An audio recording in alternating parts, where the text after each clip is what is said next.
Number 1 یہ ہے کہ ماہ مبارک رجب میں روزہ رکھنا کیا ہے سب سے زیادہ فضیلت ہے۔ ایام کے بارے میں خصوصی تاکید ہے، مثلا کہ رجب کی پہلی تاریخ، اس کے بعد اس کا نصف اور اس کا آخری جو ہے، اس کے بعد پھر اس کے جو ہر جمعرات کو روزہ رکھنا مستحب ہے،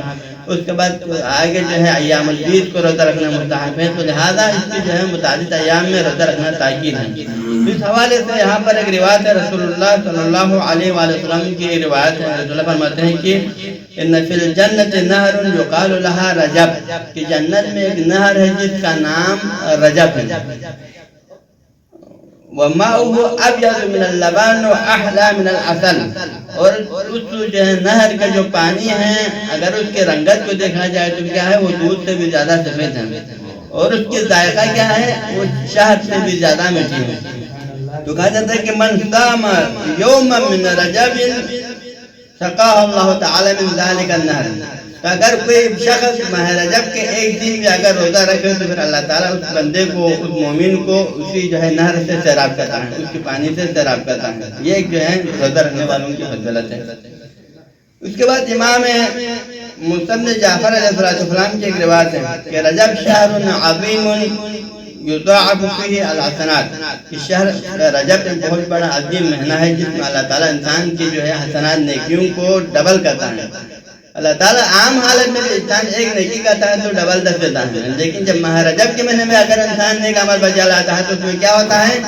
انسان کے جو نیک اعمال کا جو ثواب ہے دگنا دیتا ہے باقی مہینوں کے مقابلے میں۔ وَيَمْحُو فِيهَا السَّيِّئَاتِ، اور اس میں گناہوں کو کیا کرتا ہے اللہ تعالیٰ محو کر لیتا ہے، اس کو مٹا لیتا ہے۔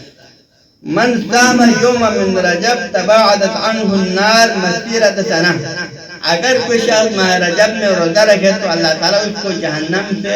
1 سال کے مسافت کی دوری ہے اس کو دور کر لیتا ہے، یعنی کہ اس کا جہنم سے 1 سال کی دوری کے فاصلے پہ ہو جاتا ہے۔ ومن صام 3 ایام، اور اگر کوئی شخص 3 دن اگر روزہ رکھنے کا اگر کوئی توفیق حاصل ہو جائے تو پھر وجبت له الجنہ، اس کے اللہ تعالیٰ جنت کو واجب کرا دیتا ہے۔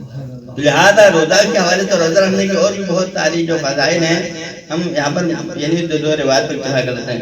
اور ایک اور عمل ہے کہ ماہ رجب میں استغفار کرنے کی زیادہ فضیلت ہے کہ آپ جب چاہے جس وقت استغفار کے لیے مختص نہیں، بالخصوص آپ ماہ رمضان کے رجب کے جو ہے نمازوں کے واجب نمازوں کے بعد آپ جب چاہیں آپ استغفار کریں تو یہ زیادہ فضیلت ہے۔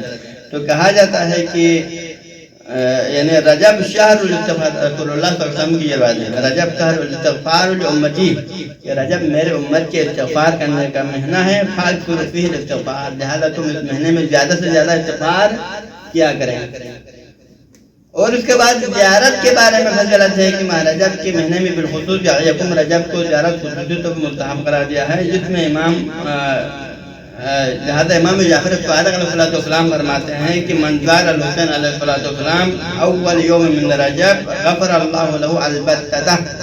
کہ اگر کوئی شخص یکم رجب کو مولا حسین علیہ السلام کی زیارت پہ جائیں، اس کو اگر زیارت کی اگر توفیق حاصل ہو جائے تو پھر اللہ تعالیٰ اس کے گناہوں کو بخش دیتا ہے، البتہ یعنی مکمل ہمیشہ ہمیشہ کے لیے، البتہ یعنی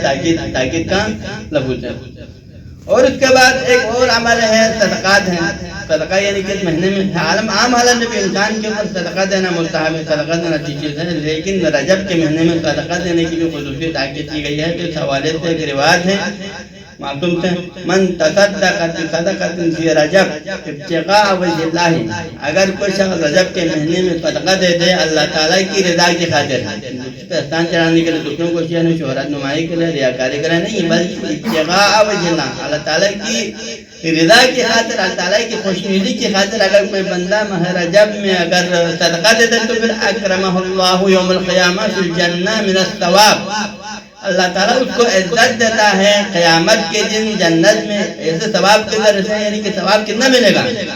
ما لا عین رأت ولا اذن سمعت، یعنی کہ اس طرح ثواب دے گا کہ نہ کسی آنکھ نے دیکھا ہوگا نہ کسی کان نے سنا ہوگا، ولا خطر علی قلب بشر، اور نہ اس طرح کے ثواب کی مقدار کسی کے ذہن میں بھی آیا ہوگا، یعنی کہ اس طرح جو ہے وہ اللہ تعالیٰ وافر مقدار میں صدقہ دیتا ہے۔ تو لہذا اس کے بعد پھر ماہ رمضان کے یعنی جنون کے الگ اعمال ہیں، اسی طرح میں ليلۃ الرغائب میں جو اعمال کرنا ہے خصوصی تاکید ہے، استغفار کرے، دعا کرے۔ اور ليلۃ الرغائب کسے کہتے ہیں کہ رجب کے جو پہلے جو جمعرات شب جمعرات کو ليلۃ الرغائب کہا جاتا ہے۔ تو ليلۃ الرغائب کا معنی کیا ہوتا ہے، رغبت سے، اور رغائب کا معنی عطایا اور فضل سے بھی ہے، تو لہٰذا اس کی 3 وجہ ترجمہ بیان کیا ہے کہ لذت رغائب کو لذت رغائب کیوں کہا؟ نمبر یہ ہے کہ اس میں اللہ تعالیٰ کی طرف سے عطا و فضل زیادہ ہوتی ہے، اور نمبر 2 اس میں جو ہے رات میں اللہ تعالیٰ کے بندے اللہ تعالیٰ کی طرف راغب ہوتے ہیں، اللہ تعالیٰ کی جو ہے استغفار، اللہ تعالیٰ کی جو ہے طرف سے توبہ کرنے اور دیکھنے کے اعمال کی جانب راغب ہونے کی وجہ سے اس کو لذت رغائب کہتے ہیں۔ اور تیسرا وجہ ترجمہ یہ ہے کہ اس میں فرشتے راغب ہوتے ہیں کہ وہ اللہ تعالیٰ سے مومنین کے لیے طلب مغفرت کرتا ہے، اس کی جانب راغب ہوتا ہے، تو اس کو لذت الرغائب کہتے ہیں۔ اور اس کے علاوہ رجب کے نصف رجب میں 13، 14، 15 جو دن ہیں اس کو ایام البید کہا جاتا ہے، کہ جس میں دن اور رات دونوں کیا ہے وہ روشن ہوتا ہے، تو ایام البید میں خصوصی طور پر اس میں